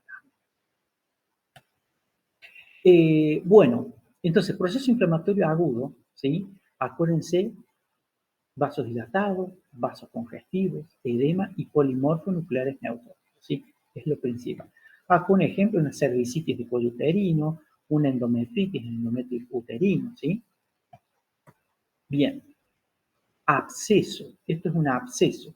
El absceso es un proceso infeccioso. Obviamente hubo que un germen, un piógeno, que se diseminó por sangre, o en el caso del hígado por la vía biliar, y que tiene en el centro, tiene pus, material purulento, y acá están llegando los neutrófilos que quieren destruir a esa bacteria, ¿sí? Y acá está rodeado de proceso inflamatorio crónico también, porque esto es agudo, pero esto es crónico. Y acá tenemos una mezcla de los dos elementos para conformar el absceso. Bien, ¿qué puede pasar con la inflamación aguda? Que haya una resolución completa, ¿sí? Y todo se reabsorbe. O que haya una curación con fibrosis. Si la noxa fue muy destructiva, se va a tratar de reparar con fibrosis, ¿sí? Y si la noxa sigue actuando de forma temporal en mucho más tiempo, va a pasar al proceso inflamatorio crónico, ¿sí? En la inflamación crónica, ya hay un proceso inflamatorio que va a durar semanas, meses o mucho más. ¿Y ahí qué vamos a tener? Acuérdense la microscopía del proceso inflamatorio crónico. Hay fibrosis, muchos fibroblastos activos, neoformación vascular e infiltrado inflamatorio mononuclear. Podemos tener un proceso inflamatorio crónico inespecífico o después tener procesos inflamatorios crónicos más específicos, como pueden ser en la tuberculosis pulmonar, en la sífilis, la lepra, enfermedades granulomatosas. Acuérdense que enfermedades granulomatosas hay muchos tipos que pueden ser la tuberculosis pulmonar, la lepra tuberculoide, las reacciones a cuerpo extraño como son hilos de sutura, ¿sí? A cristales de colesterol, a cuerpo extraño como puede ser una astilla que forma un granuloma. También enfermedades como son las sarcoidosis, que son granulomatosas, la granulomatosa de Wegener, que da lesión renal y de la vía aérea. Hay muchas enfermedades. Yo frente a una lesión granulomatosa que me forma un granuloma, tengo que diagnosticarla, ¿sí? Primero siempre que pienso tuberculosis, ¿sí? Salvo que esté viendo que hilos de sutura en cuerpo extraño. Uno piensa mucho en la tuberculosis, ¿por qué? Porque es muy contagiosa la tuberculosis. Bien. Constitución de este proceso inflamatorio crónico, acuérdense, infiltrado mononuclear. ¿Qué significa el mononuclear? Los linfocitos, los plasmocitos, los macrófagos. Los plasmocitos son las células plasmáticas que derivan de los linfocitos B y son los encargados de sintetizar los anticuerpos, inmunoglobulina A, inmunoglobulina M, inmunoglobulina E, inmunoglobulina D y E, ¿sí? Los macrófagos son los encargados de fagocitar, fagocitan cuerpos extraños, se fusionan entre sí y pueden hacer las células gigantes multinucleares, ¿sí? Bueno, ¿qué puede haber? Destrucción tisular y recuerden que siempre en lo crónico la fibrosis, proliferación vascular, los fibroblastos, ¿sí? Todos esos elementos típicos del proceso inflamatorio crónico. Por favor, recuerden la microscopía del proceso inflamatorio crónico y del proceso inflamatorio agudo, ¿sí? Bien. Fíjense acá una imagen microscópica de un proceso inflamatorio crónico en una glándula mamaria. ¿Esto por qué se produce? Porque hay ductos que se dilatan, se revientan y viene todo el proceso inflamatorio para querer reparar ese ducto mamario destruido. Bueno, clínicamente, ¿cuál es la diferencia con un proceso inflamatorio agudo? Si ustedes ven un proceso inflamatorio en el pie, ¿qué piensan? ¿Cuál es la diferencia clínica principal?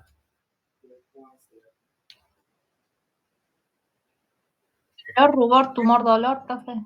No, eso es parte del proceso inflamatorio agudo, ¿sí? Clínicamente, ¿cómo van a ustedes decir, no, este es un proceso inflamatorio crónico? ¿Qué piensan que puede haber? Crónico, dijo. Crónico, ¿sí? Para diferenciar del agudo. ¿Está bien lo que me decís el agudo? Calor, rubor, tumor, dolor, perfecto. Eso es el agudo, clínicamente. ¿Y cómo ves clínicamente un crónico? ¿Cómo me dirías, esto es crónico y no es agudo? ¿Qué van a ver? Cuando en el laboratorio los Edema. blancos. Clínicamente. Edema. Edema en miembro inferior simétrico. No, simétrico no. Está hablando ahí, se está metiendo con insuficiencia cardíaca.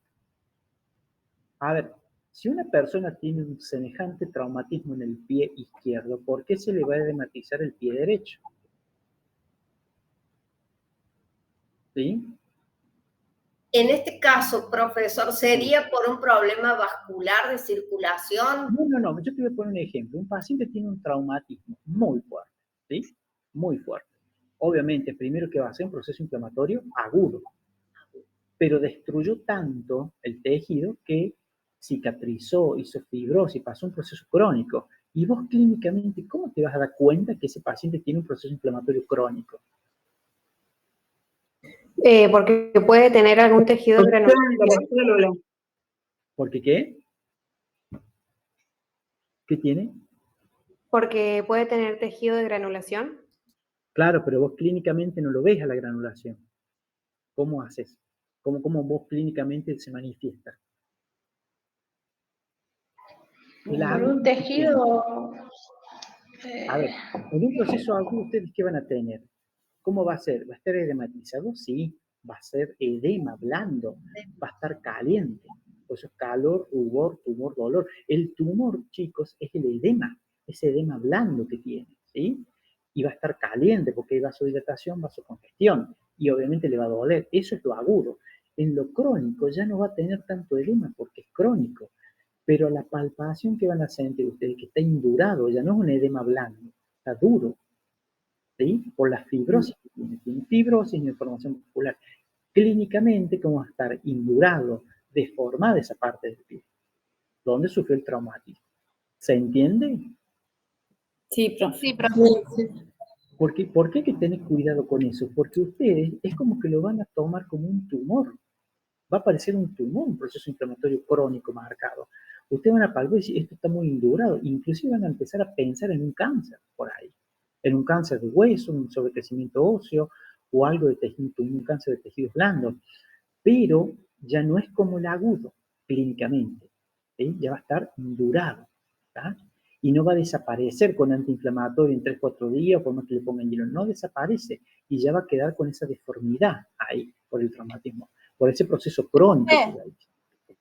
Profe, Sí. ¿puede ser un ejemplo de una,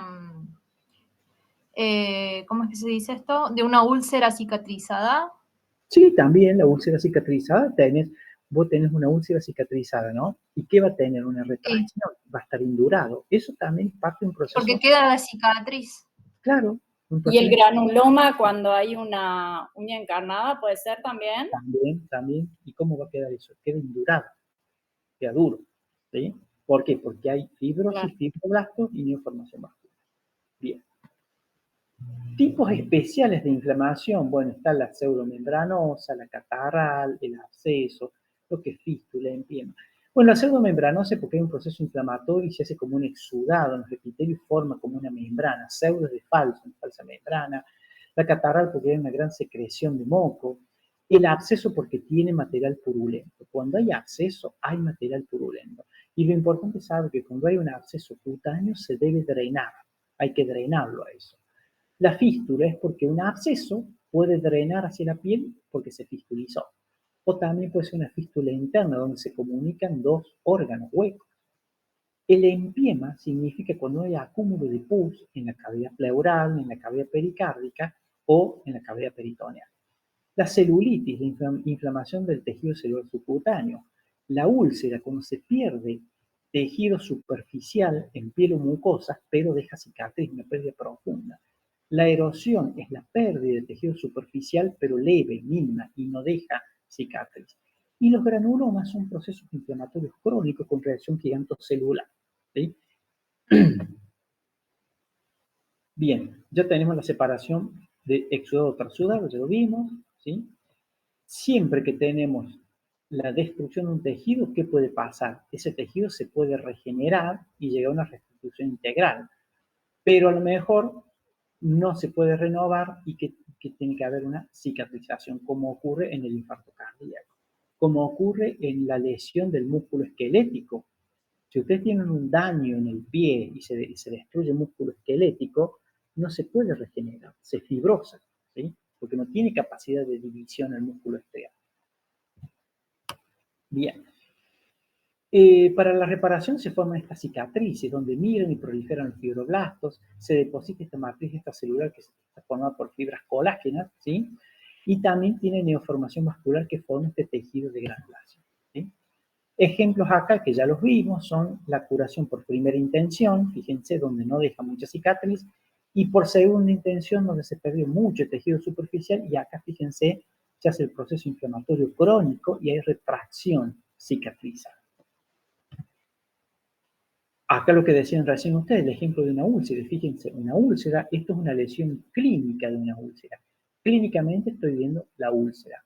Acá yo hice un muestreo de esto, lo procesé, se hizo el corte, se coloreó. Fíjense, la epidermis que llega hasta acá, la epidermis que llega hasta acá, y esta es la úlcera. Se perdió ese tejido superficial, pero complicó en profundidad. Y fíjense, acá hay fibrosis y neoformación vascular. Esta neoformación vascular que me permite que haya vasitos sanguíneos para que el epitelio vaya repoblando esta superficie, ¿sí? Ahora, ¿qué pasa? Cuando ya se llegó a cicatrizar todo, miren cómo queda esa cicatriz. Esto me retrae la epidermis y son lo que a veces uno ve en las cicatrices, ¿sí? Cuando uno ve una cicatriz, es esto, que esta fibrosis está haciendo una retracción del epitelio, ¿sí? Y se nota esa cicatriz. Pero lo importante que es que esto cerró. Porque ¿qué pasa si esto no cierra? Las bacterias de acá, de la flora normal o bacterias del color, se te meten acá y directamente hacen una infección. Por eso es importante esto, la cicatrización, que cubra la reepitelización. No importa. Sí. Disculpe.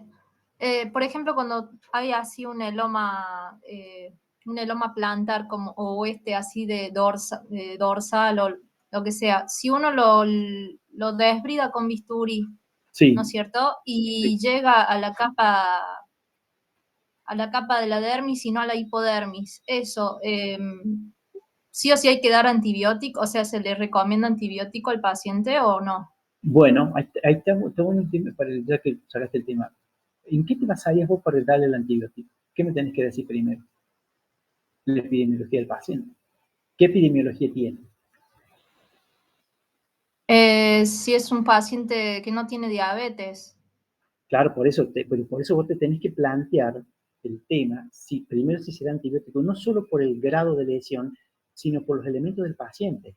Si vos me decís que este es un paciente de 80 años, que es hipertenso, diabético, trastorno vascular arterial y venoso, obviamente que le tenés que dar antibiótico, ¿sí? Ahora, si es una persona, ponele que si hizo un traumatismo, vamos a suponer que un traumatismo jugando el fútbol, ¿sí? Y tiene 30 años, no hace falta. Porque con la curación de solución fisiológica o oxígeno hipervino ya está, ¿sí? Depende del paciente, depende de la característica del paciente, ¿está? Y si es un paciente que tiene, supongamos, no sé, 55 años y no es diabético, no importa, o sea, si no ¿Y le su dan sistema antibióticos. inmune está bien? Sí. Si su sistema inmune está bien, es perfecto. Ahora, ¿por qué se hizo la úlcera? ¿Debido a qué? ¿Cuál fue la causa de la úlcera? No se hizo una úlcera, se hizo un eloma plantar. No, bueno, entonces en esa situación, tranquilamente, con la curación, anda bien. ¿Sí? Con la curación Bien. anda bien. Gracias, profe. Lo que sí que hay que hacer 2 veces al día la curación. Con eso anda bien. ¿Sí? Por eso, el tema de la medicación, entonces, por eso siempre ustedes cuando presenten un caso, tienen que venir acompañado de todas las otras cosas. ¿No? Porque tiene todo un componente. Por eso es que ustedes cuando atienden a una persona que tienen que preguntarle, no solo diabetes, no solo hipertensión, si tiene problemas cardíacos, si toma, qué medicación toma, si tiene patología autoinmune, le están dando corticoides, si es, qué sé yo, asmático, alérgico, está con dosis de corticoides que inmunosuprime, si es trasplantado, si fue un paciente oncológico, si le hicieron quimioterapia hace unos meses, es HIV o no es HIV, ¿entienden? Todo un contexto que hace al paciente que uno tiene que saber. Si el paciente tiene mucha patología de base, sí le vamos a dar con todo. Si no, no hace falta y se va viendo la evolución. ¿Está?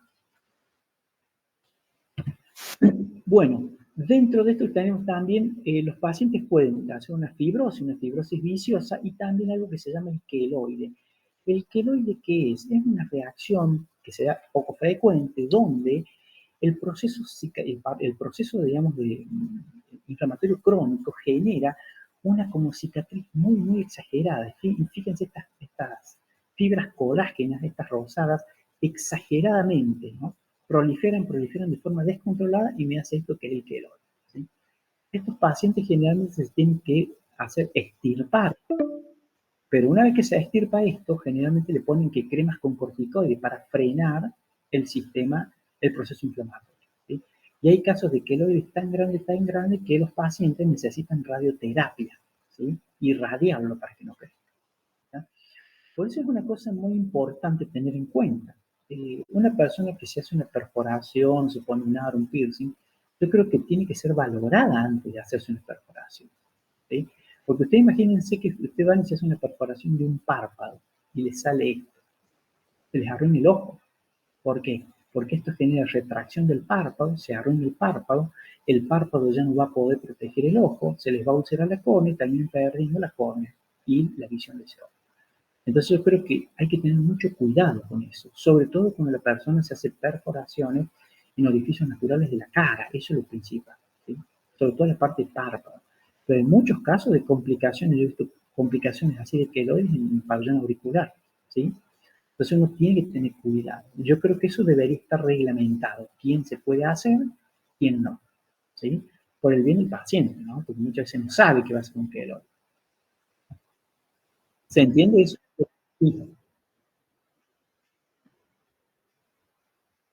Sí, generalmente te parece más que nada en la piel. Es más frecuente en la piel. ¿Sí? Lo más frecuente en la piel. Bien, y acá tenemos, fíjense, un granuloma de cuerpo extraño, hilos de sutura. Esto es un granuloma.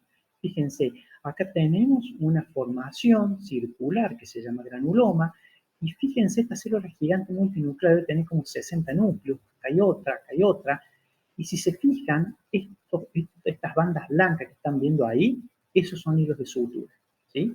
Esos son hilos de sutura, ¿sí? Esto suele pasar siempre cuando el paciente fue sometido a una cirugía. Puede aparecer en la dermis, puede aparecer en la unión de un intestino con otro, en la pared gástrica, en la vejiga, ¿sí? Donde se hizo una sutura, pueden aparecer estos granulomas a hilo de sutura, ¿sí? Es común aparecer, son los granulomas más frecuentes que se suelen ver, a hilos de sutura. El problema es que esto puede generar adherencias en las vísceras, ¿no? Y puede generar una oclusión intestinal, por eso hay que tener cuidado. Acá para que vean, fíjense, tejiogranulación y la neoformación vascular. Fibrosis, fibroblastos, fíjense, muy activos y los vasos neoformados. Y eso lo que ven acá, depósito, esto es hemosiderina. Esto porque el glóbulo rojo tiene el grupo M, ¿sí? El grupo M que tiene el hierro. Entonces cuando esto se degrada, acá es acúmulo de hierro que se llama hemosiderina. Bueno, ejemplos de procesos inflamatorios agudos de dentro del cuerpo que pueden tener la apendicitis aguda simple. Si ustedes ven, esto es un apéndice y esta es la serosa del apéndice. ¿Qué tiene esto? Calor, rubor, tumor, dolor. Por eso hizo clínica de apendicitis aguda. ¿Sí? Acá tenemos parte de un útero, ¿sí? Esto es un útero donde puede tener una endometritis muy marcada.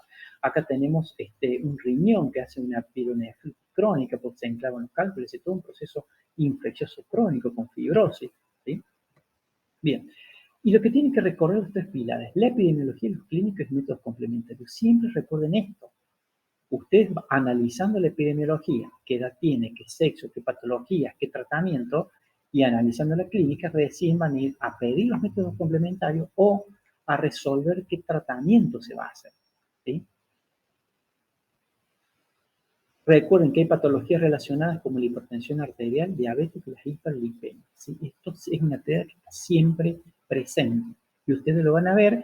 Y recuerden que trombos originados en la gran circulación, 75% impactan el miembro inferior y que las venas profundas de la pierna, el 90% puede producir émbolos que hacen trombosis pulmonar. Bueno, las lesiones vasculares, repasar la ateromatosis, arteriosclerosis galina y en la diabetes la microangiopatía diabética. Y que todo eso me va a llevar a isquemia aguda o crónica. ¿Sí? Bien. Recuerden las presentaciones clínicas, como pueden ser edema unilateral, es de causa inflamatoria. Edema unilateral también puede ser una trombosis, ¿sí? Venosa. Edema bilateral puede ser insuficiencia cardíaca. Un edema blando puede ser, si es bilateral, simétrico, y que puede ser insuficiencia cardíaca. Si es un edema blando, unilateral, pero está caliente, ¿sí? Congestivo, pienso proceso inflamatorio, ¿sí? Un edema, pero ya que tenga mucha induración de forma cinética, proceso inflamatorio crónico. Recordar lo que son las erosiones, las úlceras, ¿sí? Recordar lo que son las infecciones, que me pueden dar infecciones bacterianas o por hongos, ¿sí? Sobre todo las bacterianas tienen que tener en cuenta. Ausencia asimétrica del pulso perio. ¿Por qué? Porque eso me va a permitir saber si están permeables las arterias del miembro inferior, ¿sí? La pérdida de la sensibilidad, porque ahí yo que voy a analizar la parte neurológica del paciente diabético, ¿sí? Y el dolor siempre semiografiar, porque el dolor hay que semiografiarlo, saber qué tipo de dolor, dónde está localizado, se intensifica con el movimiento, no se intensifica, es punzante, es quemante, ¿sí? Es como si fuera una electricidad, ¿sí? Todo eso hay que saberlo semiografiar. Un ejemplo, hay pacientes que tienen dolor en el talón, como si fuera una descarga eléctrica en el talón, y el problema está en el nervio ciático, ¿sí? Solo que se irritó el nervio ciático a nivel de la cintura y se descargó en donde, en el talón o si no, en la parte lateral de la rodilla, pero es un dolor como si fuera una descarga eléctrica más que nada, ¿sí? Entonces, todas estas cosas uno tiene que saber y precisar y anotar, ¿sí? Bien.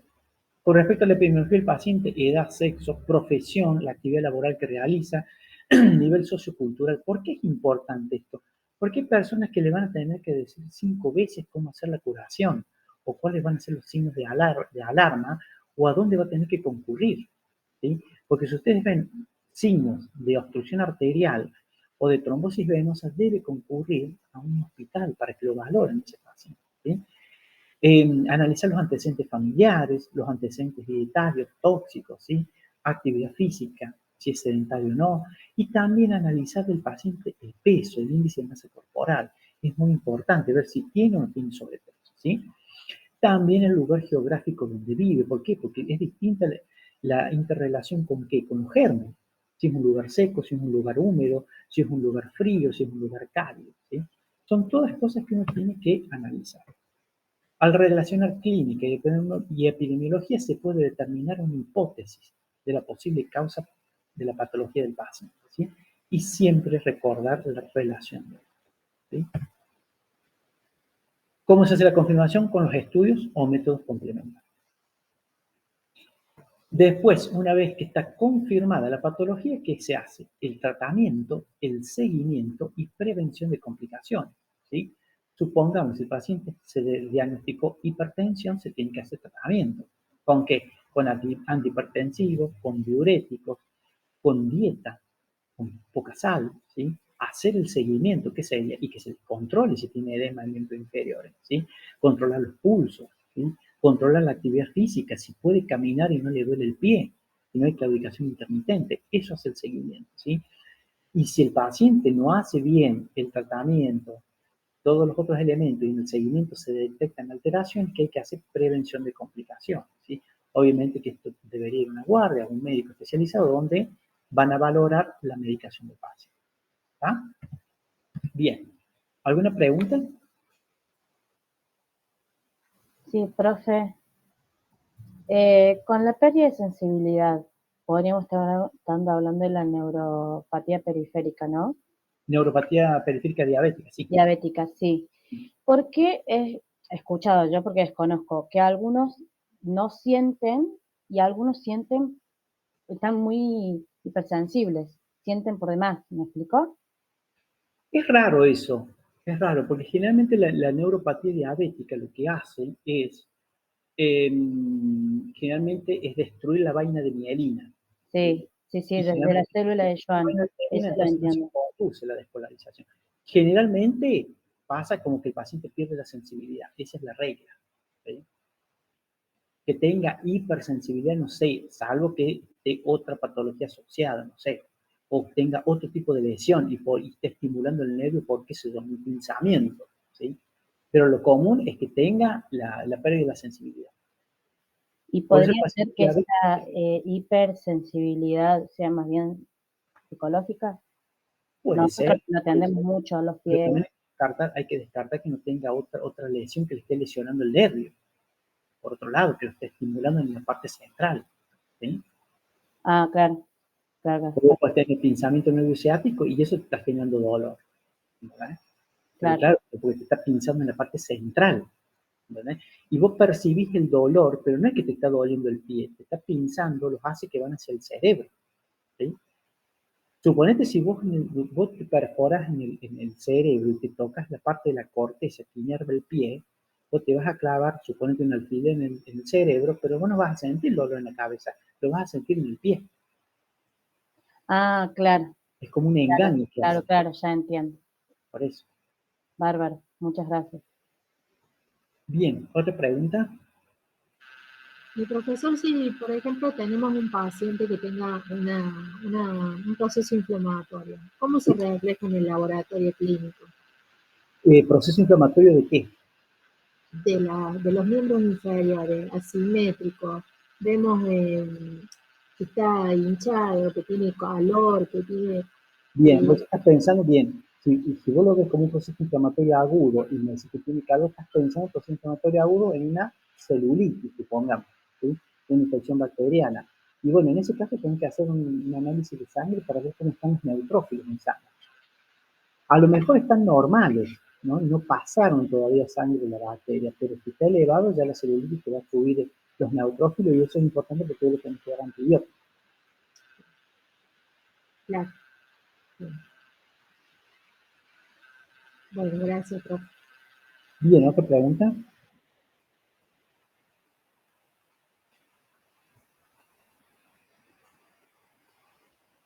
¿Otra pregunta más? Profe, le hago una pregunta, la última. Sí.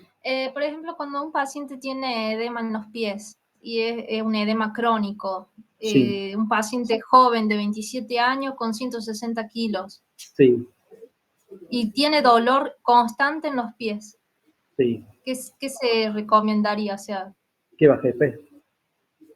sí, que baje de peso, pero no lo baja.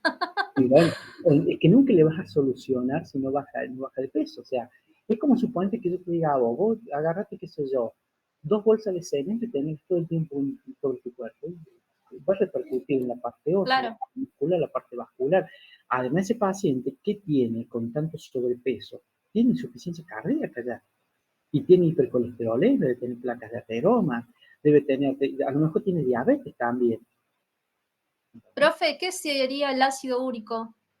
El ácido úrico es una molécula que viene de la degradación de de los ácidos nucleicos. Y ¿sabes cuándo se aumenta el ácido úrico mucho?